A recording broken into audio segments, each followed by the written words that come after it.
Hi guys, I am Aparajita Das. Good morning everyone, and my topic is Payment of Wages Act 1936. So here comes what is the purposes of this act: to ensure the timely payment of wages and to prevent unauthorized reductions by the employers. सो मान लीजिए एक example से कि एक company delay कर रही है अपने वेजेस को फॉर 2 मंथ्स और उसको रोकने के लिए ये एक्ट बना है, मतलब डिलेज वगैरह अनऑथोराइज रिडक्शंस वगैरह जो सब होता है वो सब के लिए वो एक्ट बना है. What is the definition of wages? So it includes basic pay, DA, allowances, overtime, etc. और exclude करता है PF, house allowances, contributions, etc. को.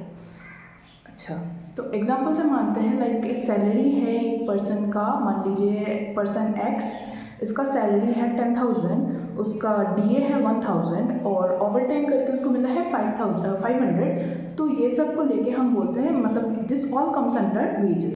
Section 3, responsibility for the payment of wages. Every employer is ordinarily responsible for the payment of wages to the person employed by him. Example की तरफ से हम मानते हैं कि एक फैक्ट्री है, उसका फैक्ट्री मैनेजर जो है वो ही रेस्पॉन्सिबल है ताकि उसके वर्कर्स को टाइमली पेमेंट्स के लिए. Section 4, fixation of wage period. Wages period must be daily, weekly, fortnight, not exceed more than 1 month. Section 5, time of payment of wages before 7th of next month. मान लीजिए एक company है, उसके अंदर less than 1,000 workers काम कर रहे हैं, तो उसको 7th ऑफ नेक्स्ट मंथ, मतलब कोई सा भी मंथ हो उसके पहले उसको पेमेंट कर देना चाहिए. ऑन द अदर हैंड अगर 1,000 से ज़्यादा वर्कर्स है, 1,000 वर्कर्स है, तो उसको 10 से पहले पेमेंट कर देना चाहिए, बिफोर 10th, और उसमें बिफोर 7th.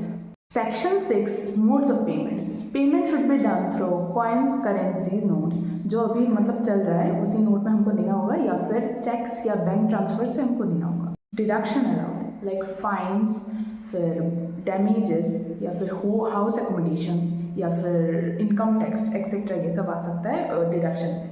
एग्जाम्पल के तौर से मान लीजिए एक कंपनी है और उसका कोई एम्प्लॉय किसी 500 रुपये का कोई एक टूल तोड़ दिया है, कंपनी का है, तो उसमें अंदर हम डिडक्शन ले सकते हैं.